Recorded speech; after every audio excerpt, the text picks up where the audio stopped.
Hello, brothers and sisters. Welcome to Readings with Regina. And I'm going to start off again a little bit differently because the country in which we live, is at war globally. But I want to start off by talking about United States Marine Brian McGinnis just the other day, a couple of days ago, or yesterday. They had to drag him out of a Senate committee meeting. Broke his arm. It was about 3 or 4 policemen dragged him out of the committee. Why? Because he was protesting the genocide in Israel. And Brian McGinnis, in his full dress as the Marine, said, "No one wants to fight for Israel." That's what this soldier said. So I just want to salute him. Yes, I do. That took a lot of bravery. And when you hear and see veterans speaking up against the war, that's because they are on the front lines. The people who send soldiers to war, their children don't go to war. No, your children go to war.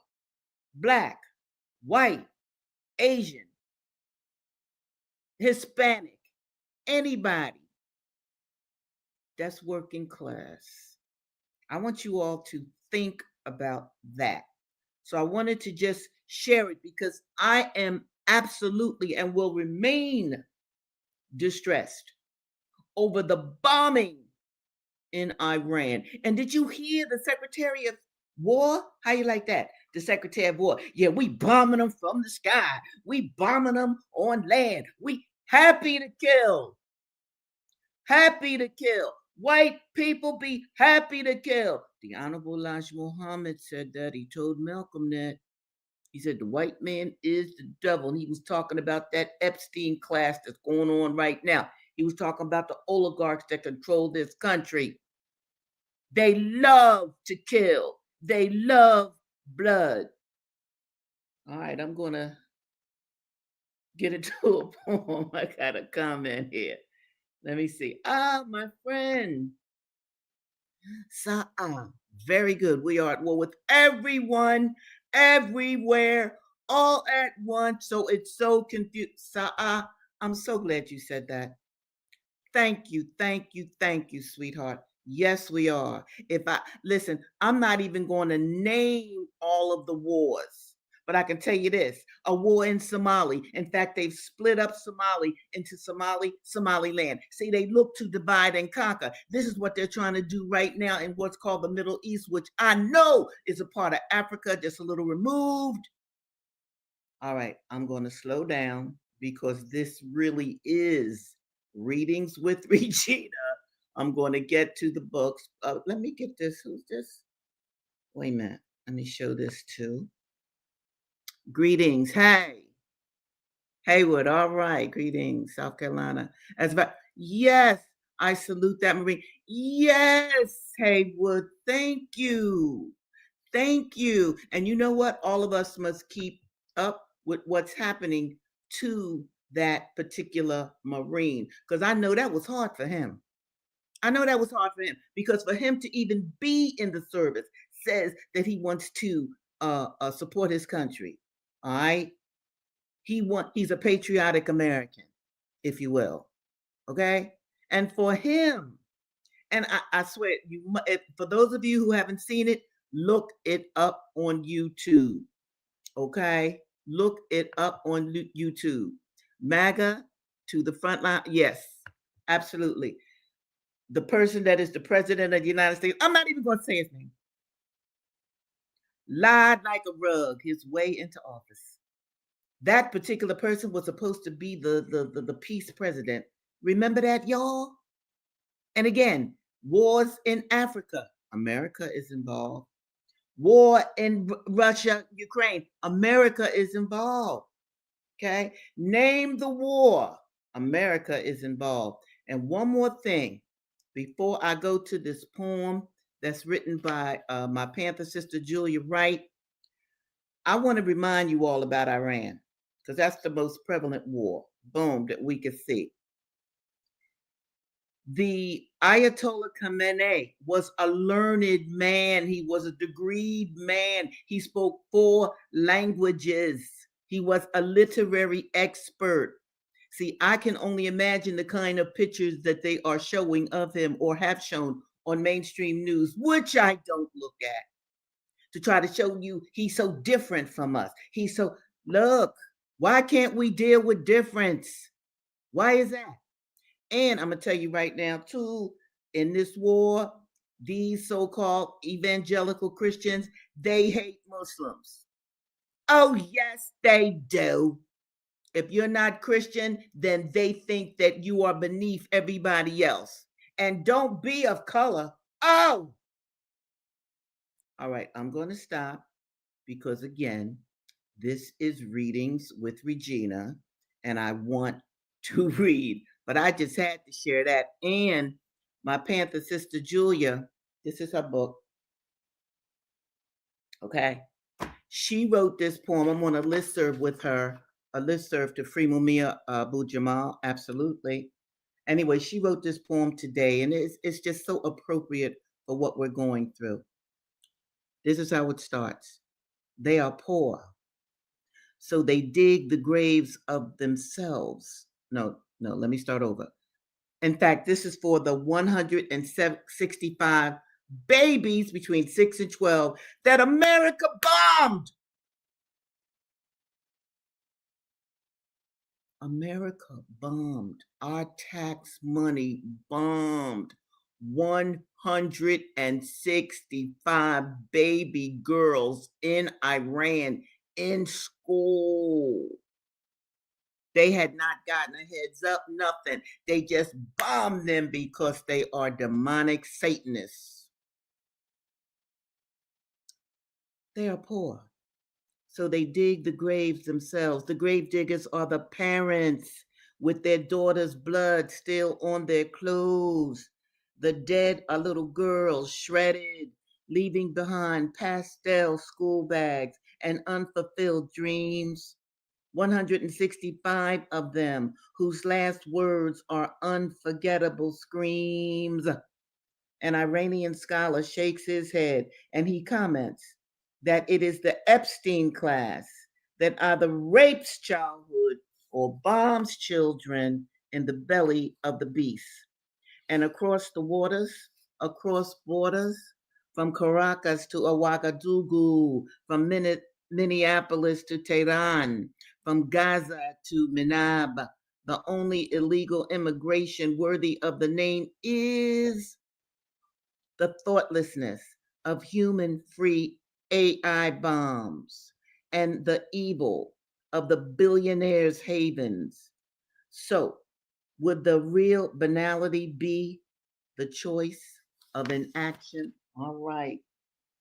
That was the good sister Julia Wright, eldest daughter of the famed African American writer Richard Wright. Here we go into the books. Okay. Let me find this. Nope, that wasn't it. Okay.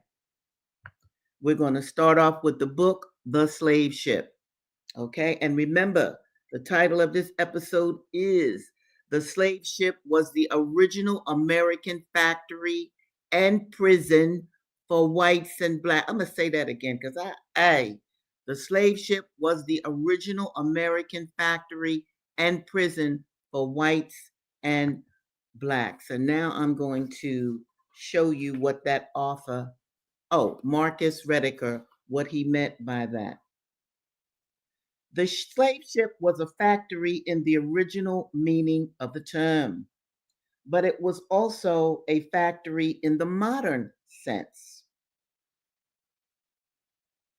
The 18th century deep sea sailing ship was a historic workplace where merchant capitalists assembled and enclosed large numbers of propertyless workers and used foremen that is, captains and mates, to organize, indeed synchronize, their cooperation. The sailors employed mechanical equipment in concert under harsh discipline and close supervision, all in exchange for a monetary wage earned in an international labor market. As Emma Christopher has shown, sailors not only worked in a global market, they produced for it, helping to create the commodity called slave, to be sold in American plantation societies. The slave ship was also a mobile, seagoing prison at a time when the modern prison had not yet been established on land. The truth was expressed in various ways at that time, not least because incarceration in barracoons, fortresses, jails was crucial to the slave trade. The ship itself was simply one link in a chain of enslavement. Stanfield called it a, quote, floating dungeon, end of quote, while an anonymous defender of the slave trade aptly called it a portable prison. Liverpool sailors frequently noted that when they were sent to jail, listen to this, people, this is something that I never realized, and you might not have realized it too. Liverpool sailors frequently noted that when they were sent to jail by tavern keepers for debt and from their bailed out by a ship captain who paid their bills and took their labor, they simply exchanged one prison for another. And if the slave ship seemed a prison to a sailor, imagine how it seemed to a slave locked below decks for 16 hours a day and more. As it happened, the noble and useful machine described by Thomas Gordon benefited certain parts of mankind more than others. Now, I did not know that if you were poor and you went to the tavern or whatever and you were in debt or whatever, slave ship captains, you were sent to jail. Slave ship captains would come and pay your bail, pay all of your outstanding debts, but you had to work on the slave ship. These are sailors, okay? And this is capitalistic America and England. All right. Okay, here we go. Next book is Incidents in the Life of a Slave Girl by Harriet Jacobs. Okay, let me put this book back there. And we know that Harriet Jacobs's book is brought to us very much in part by this wonderful abolitionist woman, Lydia Mariah Child. All right, here we go.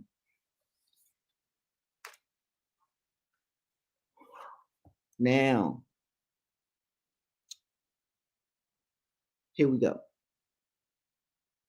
There had been a time when Dr. Flint's wife came to take tea with us, and when her children were also sent to have a feast of Aunt Marthy's nice cooking. Aunt Marthy is Linda Brent's grandmother, and she was a fine baker for the town. Okay. And so, because of that, she was able to keep a little bit of her money and, of course, give most of it to her owner until one of the family members, because I've told you all before, enslaved people were also passed around from family member to family member. One of the family members, Miss Fanny, freed her when Dr. Flint, that pedophile bastard, put this elder woman on the slave auction block. Okay. But after I became an object of her jealousy, now understand this, Linda Brent's previous owner, Dr. Flint, he was chasing this child around in the house right there where his wife was. That's the kind of white man he was. But after I became an object of her jealousy, and spite, she was angry with my grandmother for giving a shelter to me with my children. She would not even speak to her in the street.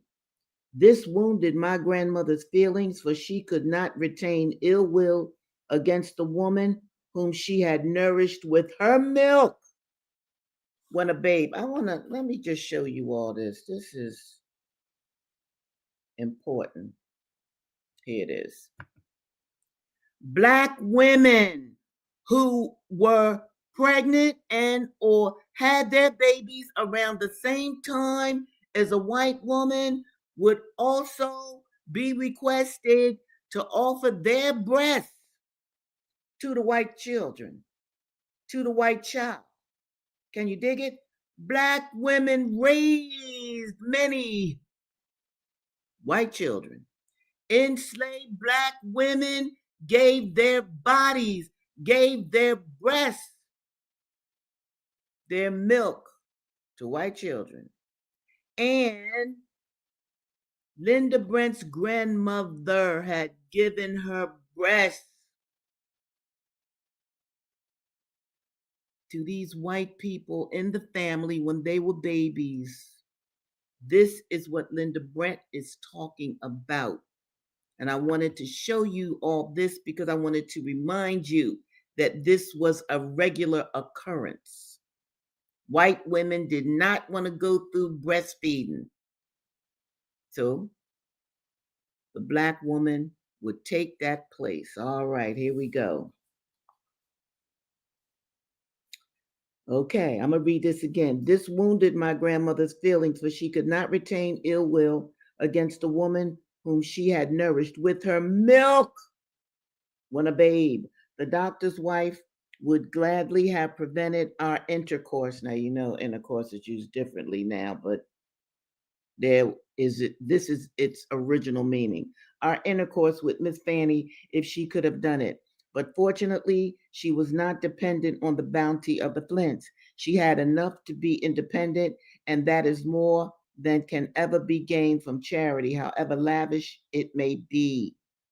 Miss Fanny was endeared to me by many recollections, and I was rejoiced to see her at the plantation.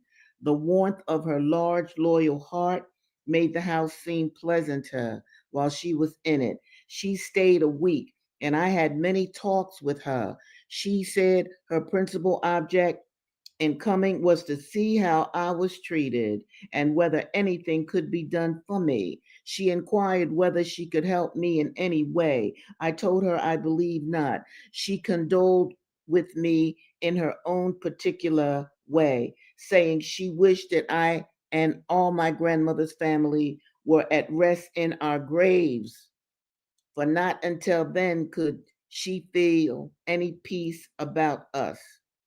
The good old soul did not dream that I was planning to bestow peace upon her with regard to myself and my children, not by death, but by securing my freedom. See, Linda, we don't even know what the plan was, right? But Linda Brent was plotting a plan to get out of bondage. And let me just tell you why I'm even telling you this, people. Sometimes you don't have to speak what you're going to do. Dig. You just create something in your mind that you know that you're going to carry out and carry it out. Because sometimes when you share things with people, they'll be fearful for you, right? They might say something discouraging. You don't want that when you've made up your mind. Linda has made up her mind, and wait until you find out what she's going to do. This was a bad little mama sister.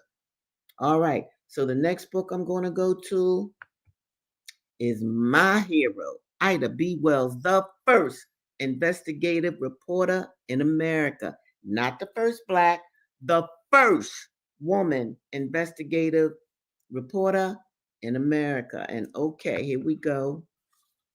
She came to Philadelphia. That's where I am. I mean, when I read this, see, I forgot some of these things because I've read these books years and years ago. So she met Frances Ellen Watkins Harper. And let me see what I'm going to do here. Looking at the time. Yeah, I'm going to read you a poem from Frances Ellen Watkins Harper. Now, guess what this good sister did? She was an abolitionist, right? She went around the country during slavery and would read poetry. This is how important poetry is, okay? And was, all right? About the horrors of slavery. Ida B. Wells, let me show you her again, met her when she went to Philadelphia. She went to a Negro National Convention, and she was also checking out Philadelphia because she was going to find a place where her newspaper, the Free Speech, could move from Memphis.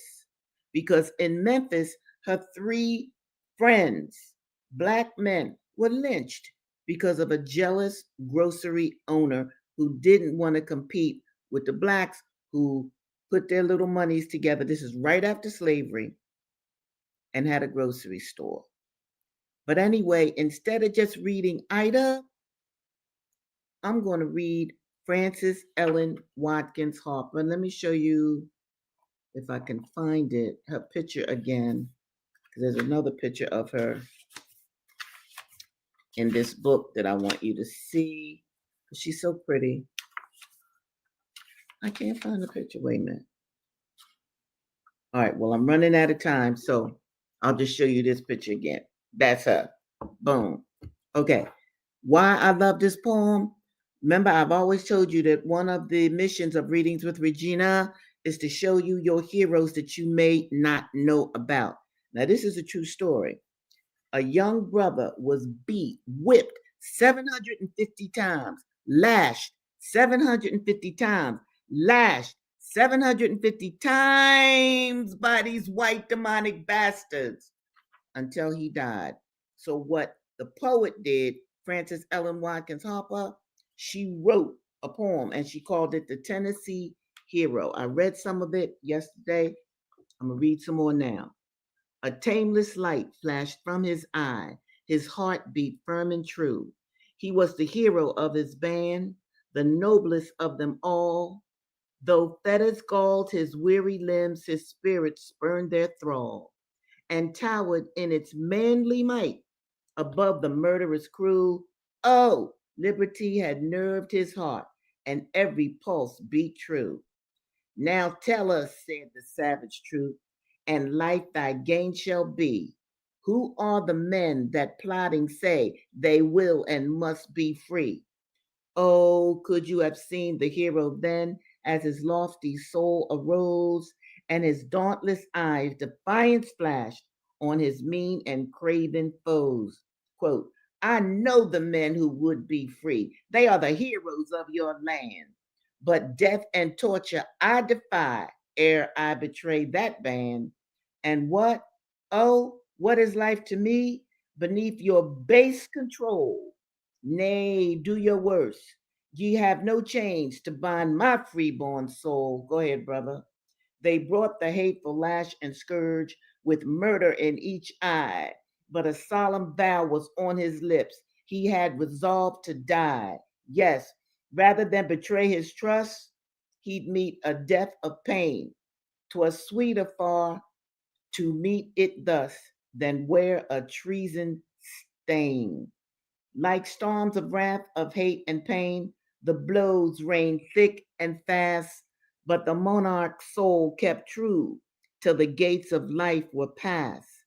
And the martyr, that's what the Iranians call their people to die for freedom, martyrs.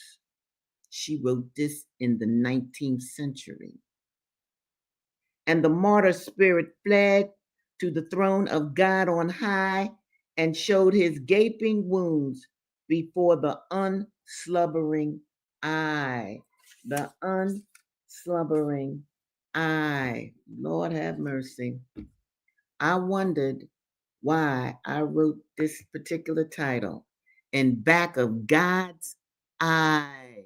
That's my novel, In Back of God's eye. Now, let me just return one more time to that baby boy. I'm calling him a baby because I'm so old. Everybody who ain't 50 is a baby to me.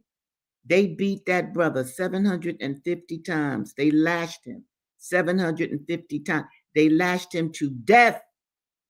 And two, this is also the importance of poetry.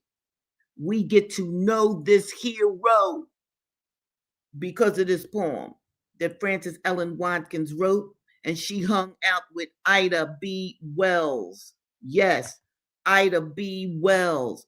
Ida and Frances Ellen Watkins Harper helped Harriet Tubman. Yes, they made sure Harriet had everything that she needed.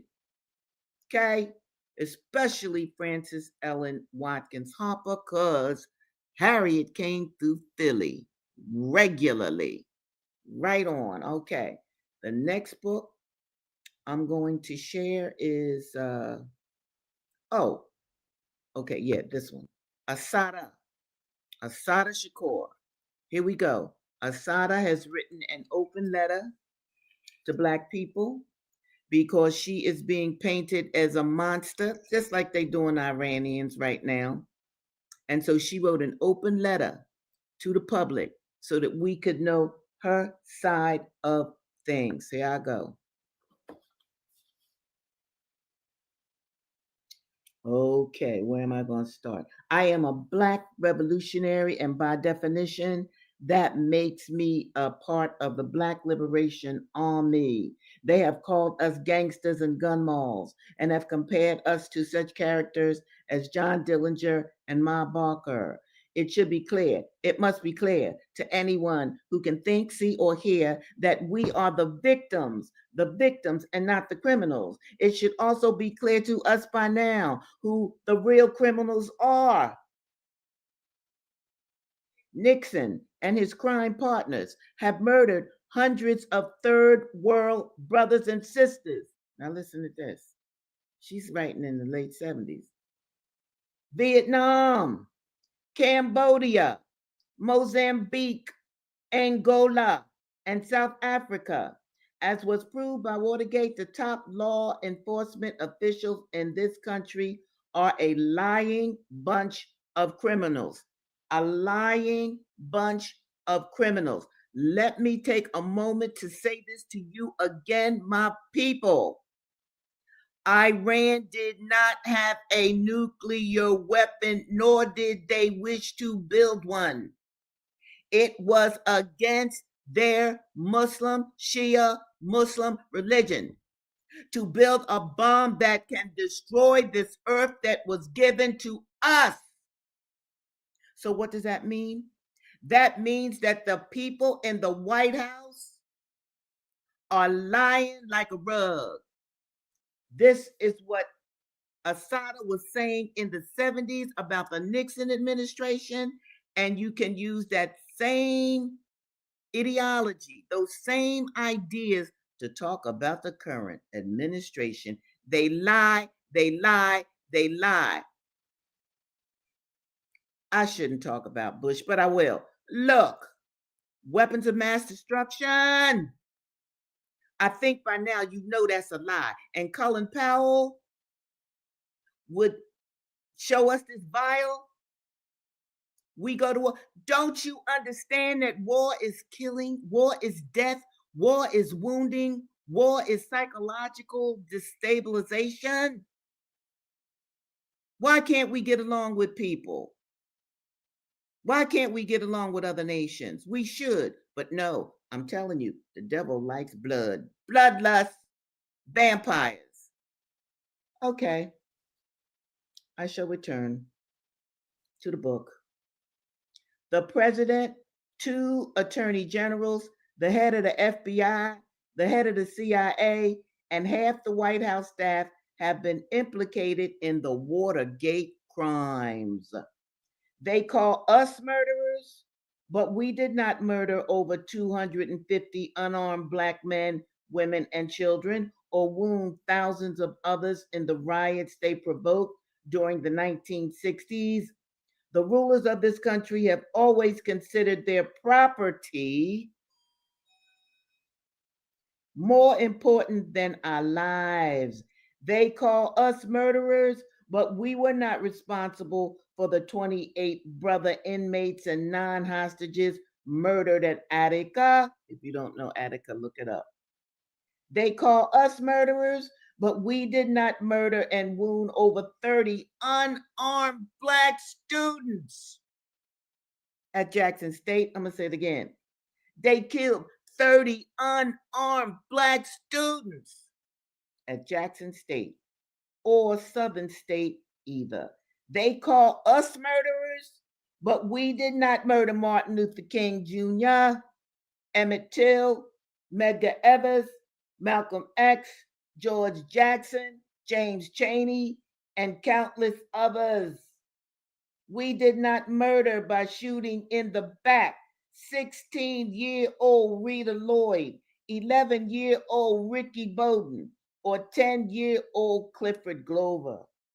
They call us murderers, but we do not control or enforce a system of racism and oppression that systematically murders Black and third world people. Although Black people supposedly comprise about 15% of the total American population, at least 60% of murder victims are Black. For every pig that is killed in the so-called line of duty, there are at least 50 Black people murdered by the police. Oh my goodness. That is Assata Shakur speaking truth. Now, I'm getting ready to sign off, people, but I just want to say this. This is your country. You were put on earth or sent to earth for, I don't really know exactly why, but I do believe we were sent to earth to be stewards of this planet. Maybe many of you do not realize what a nuclear war could do, which the United States is pushing, okay? In whatever way you can, you should show your outrage about this latest war, because it's a hot one and it's going to escalate. And there's going to be many, many people killed who should not be killed. Your country, and I'm going to show you this book too before I sign off. Your country loves war. It loves war. And Mumia Abu Jamal and Stephen Victoria catalogs it in this fabulous book called Murder Incorporated, Empire, Genocide, and Manifest Destiny. A very good book. I read from it early on when I started this series, and I encourage you to look at it now. America has about 800 military bases across the globe. This is why they could hit all these various countries. But dig, Iran is destroying American military bases. This is awful. And all of this is based on lies from the people who are running this country. And one more thing before I go. Did you notice all of those political people during the president's speech clapping for war? They want war, okay? Most of the politicians, Democrats and Republicans, they cheering this war on. People, don't let you or your children be influenced by the lies. Learn to get along with all of God's children. Don't look at so much television, and definitely find news sources that are not on the mainstream media, because often the mainstream media takes its talking points from the FBI, CIA. Okay, I love you dearly. I'm happy to be here with you. I pray for you every morning and every night. I encourage you, when you see these horrible images in Gaza, when you see the destruction going on in Iran and other places around the world, at the end of the day, do call in whatever you think of as God, whatever metaphysical force you think of as spirit that sent us here. Bring that into your body so that you could still your emotions and still your nerves in this time of terrible, terrible abuses going on in the world. All right, my brothers and sisters, it's been a blast, and I will see you next Tuesday right here, 2 o'clock, same time, same place. Take good care and do something nice for yourself and other people this weekend. And do think about how you can become involved in stopping the madness of this country, always looking for war and destruction. Bye now.